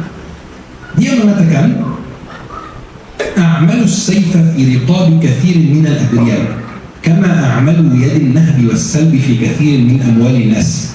Mereka menembaskan pedang mereka ke leher banyak orang yang tidak bersalah, dan mereka juga menjulurkan tangan mereka untuk menjarah dan merampas banyak harta milik masyarakat. Disebutkan di buku yang sama bahwa penduduk warga Taif yang bersembunyi otaknya untuk memikirkan, benar ini musyrik, benar ini kafir, atau ini cuma saudara kita yang salah jalan, atau ini cuma saudara kita yang melesat sedikit dari kebenaran, atau ini cuma saudara kita yang perlu dibimbing, perlu dinasihati, perlu diajak ke jalan yang benar. Enggak, langsung dibantai. Baik. Kota Taif jatuh total dalam waktu 3 hari di tangan Abdul Aziz Al-Saud. Setelah itu Abdul Aziz Al-Saud mulai jalan ke kota Makkah. Kan Taif dan Makkah dekat, cuma 80 kilo. Dia mulai jalan ke kota Makkah, dan semua negara Islam waktu itu mulai kirim surat kepada dia, tolong jangan lakukan hal yang sama yang kamu lakukan di Taif. Semua orang takut gitu ya. Dia melakukan pembantaian di kota Makkah juga sebagaimana dia lakukan di kota Taif. Semua orang, bahkan saya ketika telusuri ada surat dari Jawa. Saya cari-cari siapa yang mengirim surat ini, sultan siapa atau pemimpin siapa, saya nggak ketemu. Tapi suratnya dari Jawa. Jadi seluruh umat di seluruh dunia kirim pesan kepada dia, tolong hentikan pembantaian ini. Tolong jangan lakukan pembantaian ini di kota Makkah lagi. Dia masuk ke kota Makkah, dan penduduk kota Makkah ketika mendengar kabar bahwa dia datang ke kota Makkah, penduduk Makkah kabur. Sampai waktu itu ditulis dalam buku sejarah, tidak ada yang tawaf sama sekali. Tawafnya berhenti total, tidak ada orang mau tawaf. Kenapa? Kabur. Semuanya keluar dari kota Makkah. Penduduk kota Makkah tinggal ratusan saja. Siapa penduduk kota Makkah waktu itu? Syarif Hussein sendiri. Syarif Hussein dan beberapa penduduk lain. Penduduk Makkah yang tinggal waktu itu tidak kabur, mereka meminta Syarif Hussein untuk mundur. Katanya Abdul Aziz Al-Saud menargetkan kamu, jadi kamu mundur saja. Dan betul, Syarif Hussein mundur dan melantik anaknya, namanya Ali bin Hussein. Melantik anaknya sebagai Raja Arab atau Khalifah yang baru, Pak. Ya, baik. Melantik anaknya namanya Ali bin Hussein, dan Al-Saud berhasil untuk masuk Makkah. Tapi alhamdulillah tidak terjadi pembantaian. Cuma tetap saja terjadi apa yang terjadi kemarin. Semua rumah peninggalan, semua kuburan dihancurin semua. Semuanya dihancurkan. Dan Ali bin Hussein, anaknya Syarif Hussein, kabur ke kota Jeddah. Kota Jeddah juga dekat dengan kota Makkah, Taif, Jeddah, Makkah itu semuanya dekat-dekat semua, dan semuanya satu area disebut Hijaz. Dan Abdul Aziz Al-Saud mulai ikut ke kota Jeddah, mengejar Ali bin Hussein ke kota Jeddah, sampai dia masuk kota Jeddah dan kelilingi kota Jeddah. Jadi dia nggak langsung masuk karena kota Jeddah ada yang pintu-pintu yang besar waktu itu. Jadi dikelilingi sampai Ali bin Hussein menyerah. Kemudian Abdul Aziz Al-Saud kirim pasukan ke kota Madinah untuk menakluk kota Madinah juga, untuk membuka, katanya membuka ya, seolah-olah Islam itu nggak ada di kota Madinah dan dia yang akan membawa Islam ke kota Madinah. Dia menakluk kota Madinah dan dia berhasil ambil kota Madinah. Khalas, Hijaz semuanya jatuh di tangan Abdul Aziz Al-Saud kecuali Jeddah yang belum jatuh. Dan dia kelilingi kota Jeddah sampai warga Jeddah kelaparan. Kenapa? Gak boleh ada makanan yang masuk, gak boleh ada minuman yang masuk, gak boleh ada apapun yang masuk. Warga Jeddah kelaparan. Semua pemimpin dunia ini, termasuk yang non-Muslim, kirim surat kepada Abdul Aziz Al-Saud, mohon kepada Abdul Aziz Al-Saud, kasih mereka makanan, kasih mereka minuman, mereka kelaparan. Termasuk Ali bin Hussein, itu anaknya Syarif Hussein. Sampai Abdul Aziz Al-Saud mengirim surat kepada warga Jeddah, menyuruh mereka untuk menirahkan kota Jeddah, dan kirim surat kepada semua pemimpin Muslim di zaman itu. Kita baca suratnya bersama karena suratnya ini penting sekali kita pahami di sini. Karena suratnya yang salah satu penipuan paling besar yang terjadi di zaman kita ini. Dia mengatakan, "Inna ahla Makkah adra bi ash'ariha. Sesungguhnya penduduk Makkah lebih mengetahui seluk-beluknya. Ini maksudnya bukan Makkah, tapi ini peribahasa Arab. Jadi maksudnya setiap kota lebih mengetahui seluk-beluknya, lebih mengetahui detailnya. Yakunu amrul haramain syura bainal muslimin wa la yamdi fihuma amrun yadurru bihima aw bi syurafaihima aw bi ahlihima illa ma tawafaqa alaihi al-muslimuna wa martadathu syari'ah. Urusan dua tanah haram ini, urusan Hijaz, harus berdasarkan musyawarah antara kaum muslimin, dan tidak boleh ada keputusan atas tanah Hijaz ini yang membahayakan atau merugikan Makkah dan Madinah, atau merugikan para pemuka dan tokoh masyarakat dan penduduk Makkah dan Madinah, kecuali keputusan ini disepakati oleh kaum muslimin di seluruh dunia sesuai syariat. Baik, kita lanjut. Sanujri istiftaan biikhtiyari hakiman lil Hijaz تحت إشراف مندوب العالم الإسلامي وسنعلم الوديعة التي في أيدينا لهذا الحاكم والذي نفسي بيده لم أرد التسلط على الحجاز وعلى تملكه وإنما وديعة وضعت في يدي حتى يختار الحجازيون لبلادهم واليا منهم يكون خاضعا للعالم الإسلامي وهذا الكتاب شاهد لي وعلي عند الله وأنا قلته عهد وميثاق وما قلته عهد وميثاق. Dengar Bapak Ibu, kami akan menyelenggarakan referendum. Referendum itu yakni apa? Pemilihan di Hijaz yang menyeluruh untuk memilih pemimpin Hijaz, pemimpin Makkah dan Madinah di bawah pengawasan utusan-utusan dari seluruh dunia Islam, dan kami akan menyerahkan Makkah dan Madinah di tangan pemimpin yang dipilih oleh umat Islam di seluruh dunia. Demi zat yang jiwaku berada di tangannya, aku tidak ingin menguasai atau memiliki Hijaz. Sesungguhnya Hijaz hanyalah amanah di tanganku sampai hari penduduk Hijaz memilih gubernur mereka sendiri dari kalangan mereka yang tunduk kepada umat Islam. Surat ini akan menjadi saksi bagiku dan atas diriku di hadapan Allah, dan ini adalah janji dan ikatan yang aku ucapkan. Jadi dia janji akan melakukan pemilihan. Pemilihan ini antara seluruh umat Islam untuk memilih pemimpin Makkah dan Madinah. Jadi dia janji urusan Makkah dan Madinah tidak akan dibiarkan di tangan keluarganya sendiri. Urusan Makkah dan Madinah akan dikelola oleh umat Islam. Pertanyaannya, apakah ini terjadi hari ini? Enggak terjadi. Makkah dan Madinah dimonopoli satu keluarga, kebijakan semuanya dari mereka, semuanya dari mereka. Tidak ada umat Islam tidak diajak untuk mendiskusikan urusan Makkah dan Madinah sama sekali. Janji ini bikin warga Jeddah mengira, kalau gitu berarti dia nggak mau merugikan kami. Kami akan menyerahkan kota Jeddah dan nanti dia akan memberi kekuasaan kepada kami lagi. Dia nggak akan memimpin Jeddah. Tapi ternyata Bapak Ibu, 2 minggu setelah surat ini keluar, Raja Abdul Aziz cancel surat ini, tidak jadi menepati janjinya. Dan sampai hari ini Makkah dan Madinah dikelola oleh Saudi, dikelola oleh keluarga Al Saud. Kemudian dia memberi dirinya sebuah gelar, Malik Al-Hijaz wa Najd wa mulhaqatiha, Raja Hijaz dan Raja Najd dan area-area sekitarnya. Baik. Beberapa hari kemudian, itu kebetulan musim haji. Kita sudah hampir selesai cerita kita ini. Beberapa hari kemudian, ini musim haji.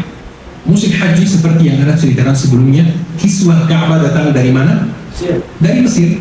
Orang Mesir dan pemimpin Mesir waktu itu membawa kiswah Ka'bah ke Makkah seperti biasa. Acara besar sekali, banyak orang, ribuan orang membawa kiswah Ka'bah. Pas mereka di perbatasan Makkah, dihentikan oleh pasukan Al Saud dan dibantai semuanya. Tidak tersisa satu pun. Dibantai semuanya orang-orang yang membawa kiswah Ka'bah dengan dalih apa? Mereka membawa duf dan darbuka, dan ini alat yang tidak boleh masuk ke kota Makkah. Emang benar tidak boleh masuk ke Mekah? Kan nggak benar, yani nggak ada dalil. Tapi kalaupun tidak boleh masuk ke kota Mekah, tinggal diambil saja, silakan masuk. Jangan pakai booth dan terbuka saja. Tapi karena pendapat di Mesir waktu itu yang memperbolehkan musik, dan ini masalah khilafiyah sampai hari ini, pendapat yang memperbolehkan musik di Mesir dan di banyak tempat yang lain, dianggap orang yang menghalalkan musik itu orang kafir, sama pasukan Al-Saud ini. Jadi masalah khilafiyah tidak ada toleransi sama sekali. Kamu kalau nggak persis sama dengan kami, berarti kamu musuh kami. Ini aturannya. Dibantai semuanya, tidak tersisa satupun. Waktu itu pasukan Al-Saud yang dari Bedui, namanya Ikhwan Man Ata' Allah, yang polos sekali itu, yang anak ceritakan kisahnya itu, mereka ingin melanjutkan penyebaran, mereka ingin melanjutkan ke Irak. Kenapa? Karena menurut mereka penduduk Irak juga kafir, musyrik, dan perlu diajak ke akidah yang murni. Tapi waktu itu Al-Saud sudah capek perangnya dan sudah membuat perjanjian dengan Irak agar Saudi tidak menyerangi Irak, Irak tidak menyerangi Saudi. Siapa yang marah? Pasukannya sendiri. Katanya berarti kamu buat perjanjian dengan orang musyrik, kamu buat perjanjian dengan orang kafir. Jadi pasukannya sendiri mulai menyerangi dia. Ikhwan Man Ata' Allah itu pasukan Abdul Aziz Al-Saud, sampai pasukannya dibantai oleh Al-Saud sendiri. Jadi dihapus, sudah tidak ada lagi pasukannya.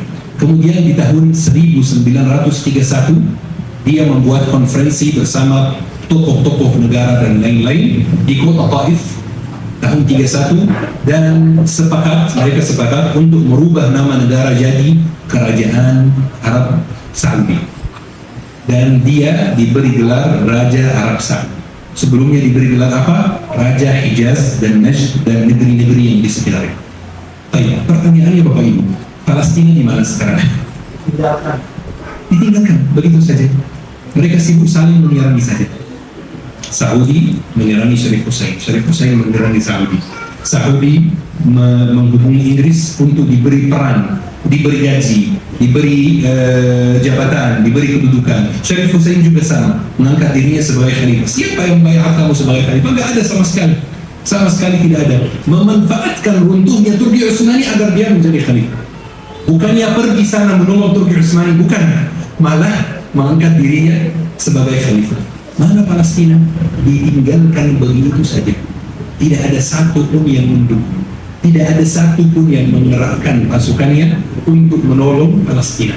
Sampai umat kaget di tahun 48. Tiba-tiba ada kelompok orang yang deklarasi berdirinya negara Israel.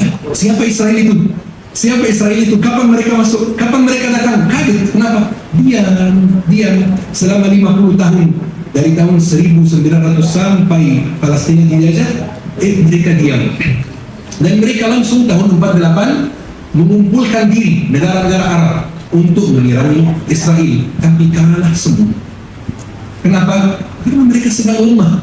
Mereka sebenarnya apa ya? Hidup di alam lain, mengejar kepentingannya sendiri.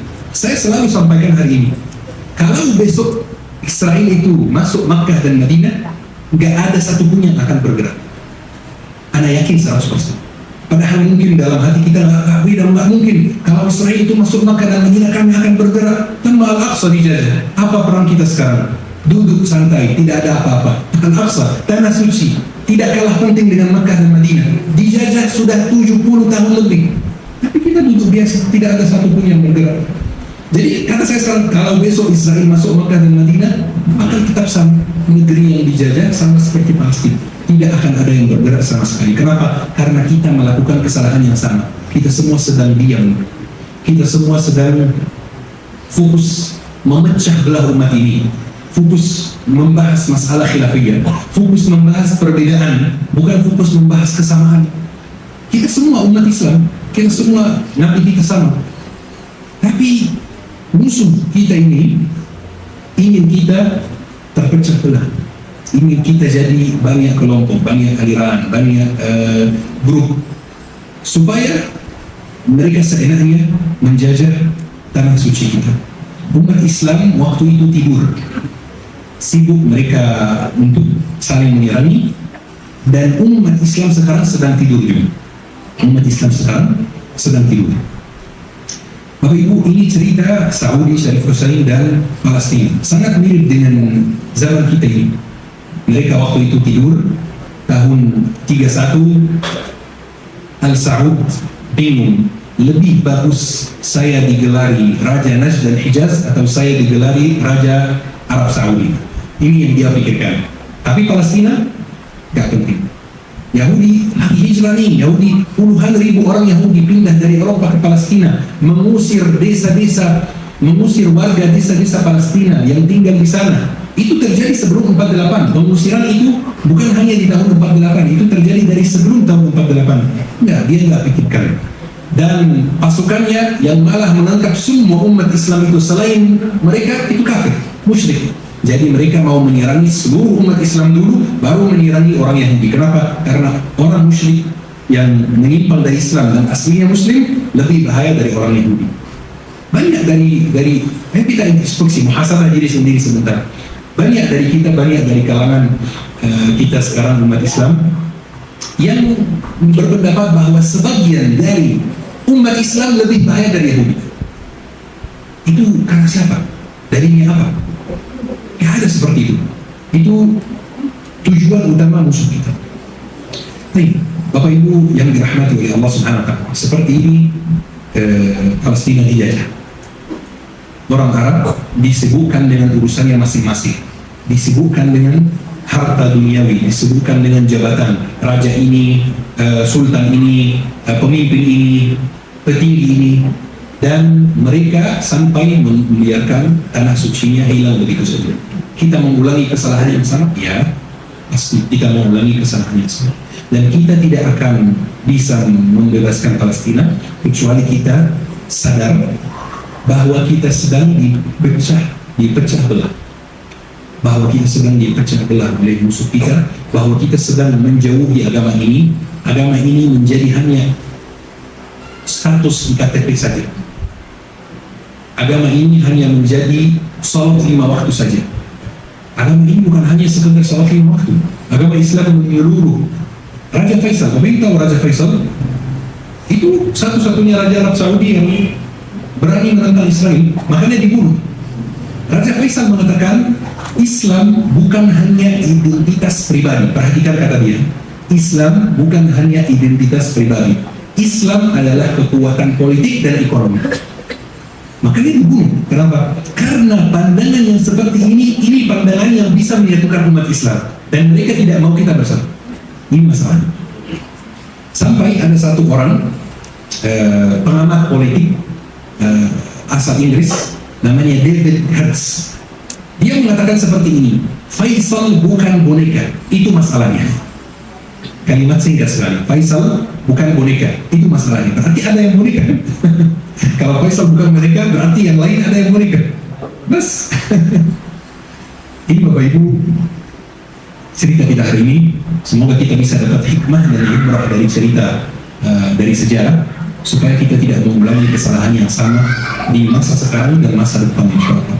Baik, kita bisa buka sesi tanya jawab, dan Bapak Ibu yang mau bertanya dipersilakan.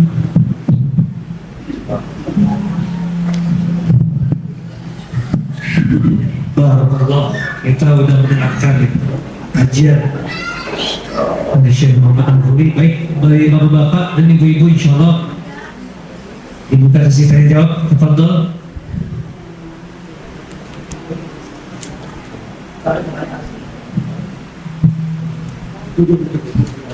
Assalamualaikum warahmatullahi wabarakatuh. Yang tadi dibahas itu adalah ada 4 poin ya. Jadi dari Abu Hasim berpuasa ini lalu berlanjut ke Khalifatul Ismani. Yang ketiga adalah Palestina mulai berpecah. Yang saya tanyakan yang keempat adalah itu tadi apa dari Abu Hasim. Jadi maksudnya di masa ini jarang sekali kajian-kajian Palestina. Jadi bagaimana upaya kita agar supaya di masalah ini sadar akan bahwa mereka masih tertidur di banyak sekolah. Sejauh Pak. Baik, bismillah. Ada satu artikel yang saya baca di umur 13 tahun, dan artikel ini mengubah pandangan saya terhadap Islam secara umum, ya. Artikel ini ditulis oleh Sayyid Qutb. Artikel ini judulnya adalah Al-Islam Al-Amerikani, Islam versi Amerika. Ini artikel. Ya. Kalau ada yang mau baca, cari pakai bahasa Arab dan kemudian terjemahkan di Google, baca sendiri. Al-Islam Al-Amerikani. Saya pun mengatakan bahwa Amerika ingin membuat versi baru dari Islam, versi light. Kan ada susu itu, ada yang full cream, ya, ada susu yang light cream. Ya. Jadi Amerika ingin membuat versi Islam yang light, gitu, yang tidak ada jihadnya, yang tidak ada ekonominya, yang tidak ada politiknya, yang tidak ada ini. Islam, Amerika ingin membuat versi Islam yang cuma apa? Salat Jumat, kalau agamis banget itu salat 5 kali sehari. Kalau luar biasa puasa Ramadan, kalau taat zakat, ya, dan kalau punya kelebihan dalam harta naik haji. Itu Islam yang Amerika mau buat, sebatas ini saja. Padahal Islam tidak pernah sebatas ini. Islam itu mencakup semua segala urusan hidup, dari bangun tidur sampai tidur lagi. Menurut saya, Allah a'lam, ini kita bisa saling beri masukan. Langkah pertama agar kita bangun dari tidur yang dalam itu adalah kita menyadari bahwa Islam bukan sekedar ibadah, dan kita mulai menerapkan Islam dalam segala aspek kehidupan kita, dan kita mulai mendidik anak kita bahwa Islam bukan sekedar ibadah. Di generasi kita mungkin tidak akan ada pengaruh besar, tapi di generasi anak kita bisa jadi di antara mereka salah satu menjadi pejabat dan mulai pelan-pelan menyebarkan pemahaman ini, menjadi pemimpin dan mulai pelan-pelan menyebarkan pemahaman ini. Jadi ini langkah pertama menurut saya. Kita mulai menerapkan Islam, benar-benar menerapkan Islam.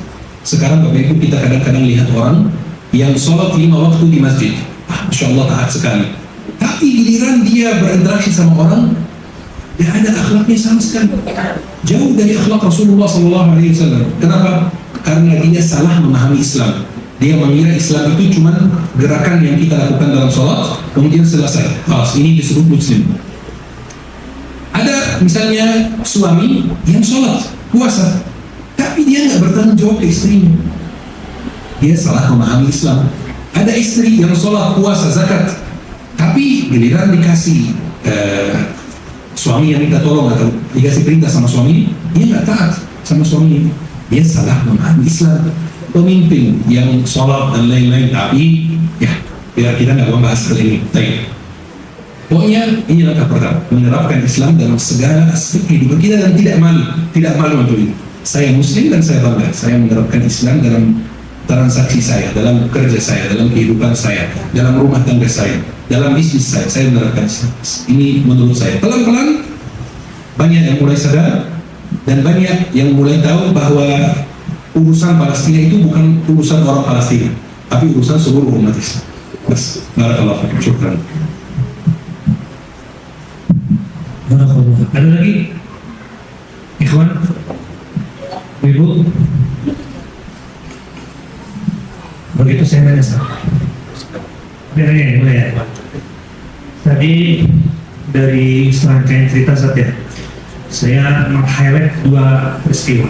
Yang pertama, peristiwa jatuhnya Turki Utsmani. Berarti kan sistem kekhilafan kita tuh jatuh. Nah, pertanyaan saya tuh yang pertama adalah, ada tokoh yang terkenal dengan Kemal Atatürk. Kemal Atatürk ini dalam menghancurkan atau menentukan sistem khilafah ini dia otak yang mempengaruhi Hussein atau Inggris dalam menghancurkan sistem tersebut, atau Inggris dan Hussein bekerjasama mempengaruhi Kemal sehingga untuk menghancurkan sistem. Pertanyaan kedua adalah, Saudi ini kalau kita dengar cerita Ustaz, kan doyan bantai-bantai, Taif dibantai, pokoknya apa dibantai gitu, Saudi ini. Nah sekarang dengan kekuatan Saudi yang ada, dia sama sekali nggak mau membantu saudara kita di Palestina.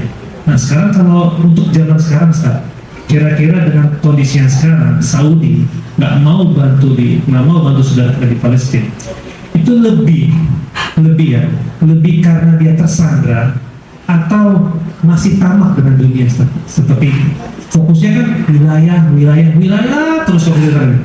tamak banget di Saudi ini kalau kita dengar ceritanya. Subhanallah. Mungkin itu saja. Bismillah. Pertanyaan yang penting, insyaallah. Untuk bagian pertama tentang Kamal Atatürk. Saya insyaallah ada rencana untuk buat kajian tentang Kamal Atatürk. Karena banyak yang mengira Kamal Atatürk itu cuma orang jahat yang menjatuhkan khilafah. Padahal ceritanya lebih dalam. Dia memang menjatuhkan khilafah, tapi dia cara-cara dia dan apa strategi yang dia lakukan menipu umat Islam ini perlu kita kaji supaya kita nggak jatuh di kesalahan yang sama. Kamal Atatürk dia itu sekuler parah, sekuler ekstrim, ya. Setiap pemikiran itu ada ekstrimnya. Sekuler juga sama. Jadi kalau kita lihat di dunia ini di tahun 2000 misalnya, tahun 2000, kita sekarang di tahun 2000 misalnya. Kalau kita lihat keadaan semua negara di dunia, hampir semuanya sekuler. Ada di antaranya dua sekuler ekstrim. Siapa? Turki dan Prancis.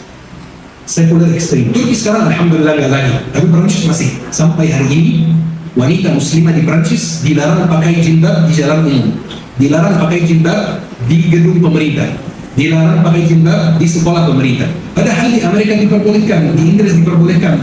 Tapi ada sekuler dan sekuler ekstrim, gitu ya. Kamal Atatürk itu sekuler ekstrim, tapi dia pintar. Dia tidak menyampaikan secara terang-terangan kepada orang saya sekuler. Dia menjatuhkan Turki Utsmani dari dalam melalui Al-Ittihad wa Taraqi, sampai masyarakat Turki waktu itu, umat Islam waktu itu ketika Turki Utsmani jatuh, mereka belum sadar 100% bahwa dia sekuler. Sampai banyak orang yang pergi ke rumahnya menawarkan agar dia yang jadi khalifah. Coba bayangkan, benar, ini tercatat dalam sejarah. Berapa dari umat Islam kirim surat-surat kepada Kamal Atatürk, sekarang khalifah sudah jatuh, kamu aja yang jadi khalifah. Mereka tertipu dengan strategi dia sampai Turki Utsmani jatuh, mereka belum menyadar bahwa dia sekuler. Dia yang menghancurkan Turki Utsmani. Dan banyak contoh-contoh seperti dia di kalangan umat Islam di tahun 2025 ini. Betul sekali. Sebenarnya Kamal Atatürk menjadi salah satu penyebab utama Turki Utsmani jatuh pasti. Tapi kalau kita ingin telusuri lebih dalam, Turki Utsmani nggak jatuh tahun 2000. Itu resmian, ya kalau sudah tidak ada. Ya, tapi Turki Utsmani mulai proses jatuh 50 tahun sebelumnya. Ketika didirikan partai Al-Ittihad wa Taraqi itu. Al-Ittihad wa Taraqi, partai yang didirikan oleh Freemason. Kita nggak bisa mengatakan ada satu alasan fix kenapa Turki Utsmani jatuh. Banyak alasan yang terjadi sepanjang 50 tahun setelah Sultan Abdul Hamid digulingkan. Sultan Abdul Hamid itu nggak meninggalkan kekuasaan begitu saja, nggak digulingkan dan diasingkan ke Pulau Salonik. Pulau Salonik ini pulau berdirinya pertama kali Freemason. Ini sebagai bentuk penghinaan kepada dia. Jadi kami gulingkan kamu dan mengasingkan kamu ke pulau kami itu. Pendapat saya sendiri. Karena jujur ya, bukan hanya Al-Aqsa yang dijajah ya. Terus terang ya, bukan Al-Aqsa yang dijajah. Menurut Anda sendiri, Makkah dan Madinah juga sedang dijajah. Tapi penjajahan yang nggak pakai prajurit, penjajahan halus. Kita sekarang lihat di Makkah dan Madinah kondisinya, keadaannya seperti apa. Masuk masjid, terasa khusyuk, tenang sekali. Tapi keluar dari masjid, duniawi semua, semuanya urusan dunia. KFC, McDonald's, Starbucks, hotel-hotel besar, hotel-hotel milik Israel dan milik Amerika di depan Ka'bah, di depan Masjid Nabawi, Hilton dan lain-lain. Di dalam akhirat, di luar dunia. Saya kemarin terakhir kali saya umrah, saya BN hubungi Naufal, katanya saya nggak bisa khusyuk. Saya bilang ke beliau, saya nggak bisa khusyuk kecuali dalam masjid. Keluar dari masjid selesai, sudah hilang khusyuknya. Bas, rumah sahabat dihancurkan untuk dibangun hotel Hilton.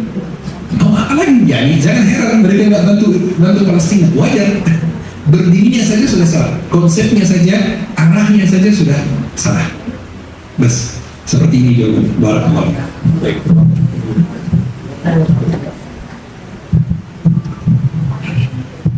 Assalamualaikum warahmatullahi wabarakatuh. Baik, Ustaz.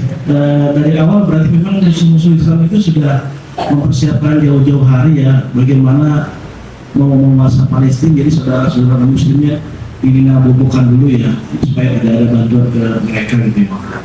Salah satunya kan Saudi dan Madinah ya.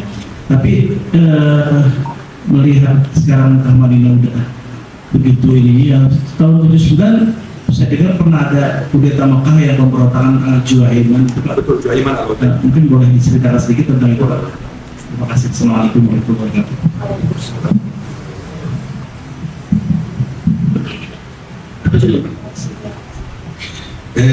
Juhaiman Al-Hutaibi, judul ini tema yang menarik. Kita bisa jadikan ini kajian juga, tema kajian. Juhaiman Al-Hutaibi.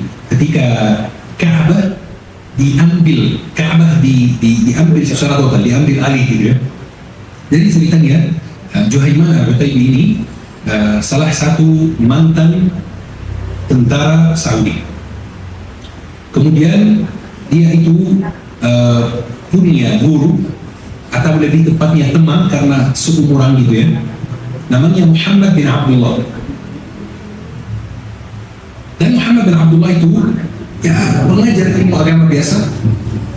Kemudian tiba-tiba Muhammad bin Abdullah itu banyak orang yang mimpi dia Imam Mahdi, dan mimpi dia bahwa dia akan dibayar di depan Ka'bah.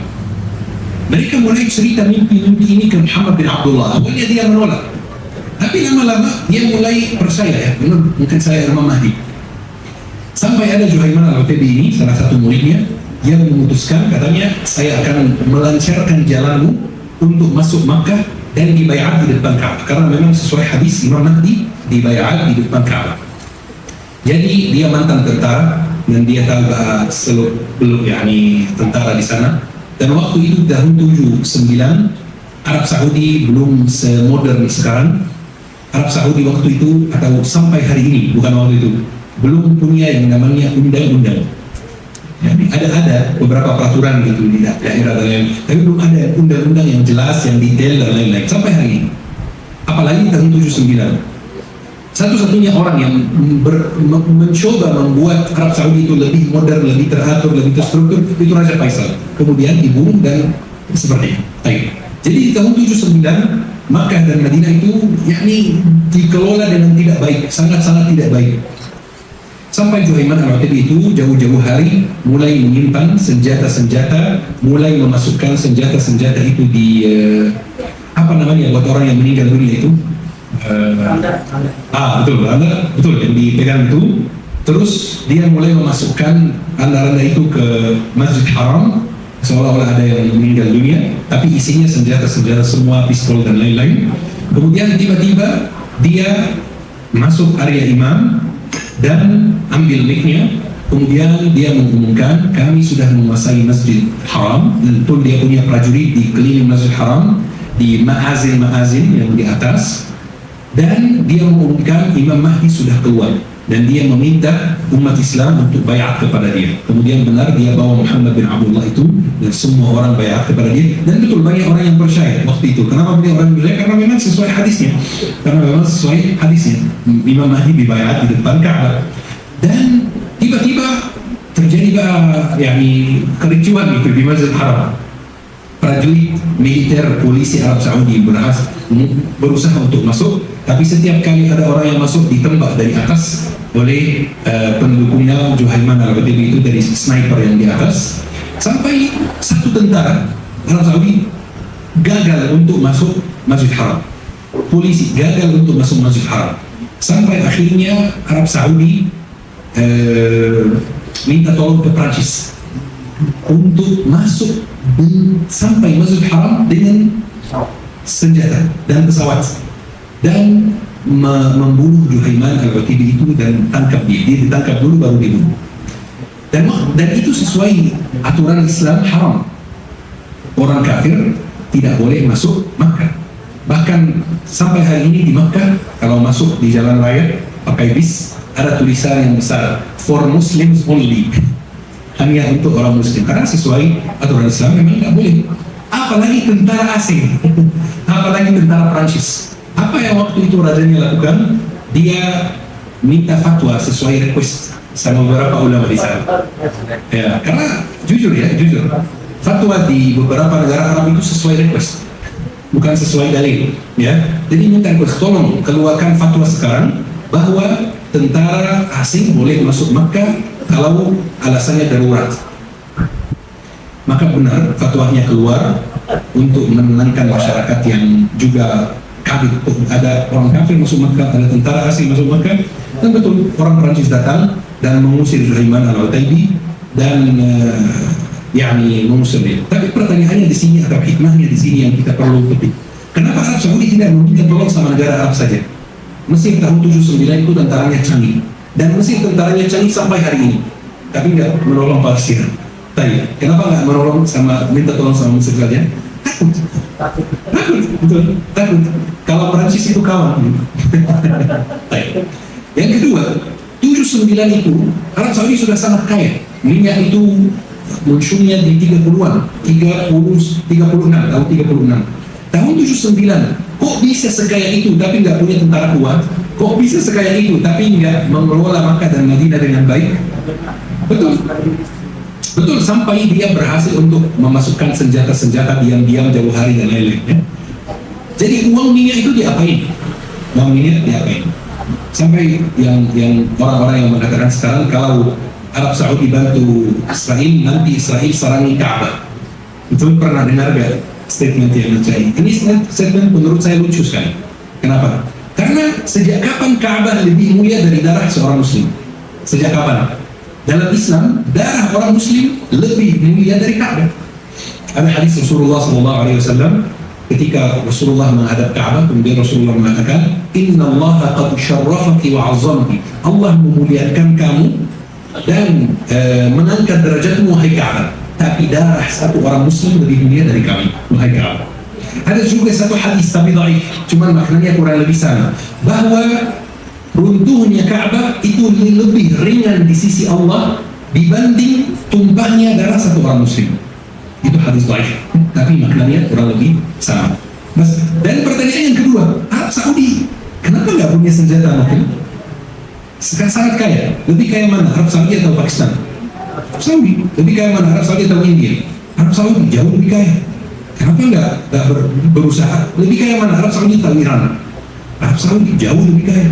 Kenapa nggak dari dulu kayak Pakistan, India, Iran, berusaha semaksimal mungkin, sekuat tenaga mereka untuk punya senjata besar? Kenapa? Karena mereka tenang. Ada Amerika yang melindungi, ada Prancis yang melindungi, karena memang ada Inggris yang melindungi, karena memang ini dasar berdirinya negara-negara Arab yang sekarang. Betul. Ini jawaban. Barakallahu.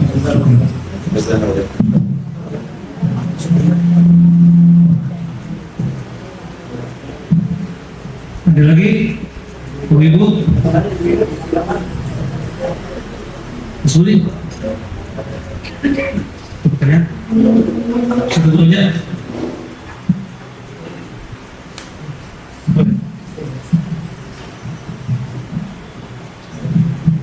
Bismillahirrahmanirrahim. Assalamualaikum warahmatullahi wabarakatuh. Ya Ustaz, melihat kejadian yang sangat terupdate saat ini adalah berperangnya antara pembunuh para nabi dan pembunuh para sahabat nabi, kan begitu. Nah, sedangkan kita mendengar pada kemarin bahwasanya rajanya Arab Saudi itu lebih mendukung Iran. Nah, ini bagaimana sikap kita? Baik, demikian. Assalamualaikum warahmatullahi wabarakatuh.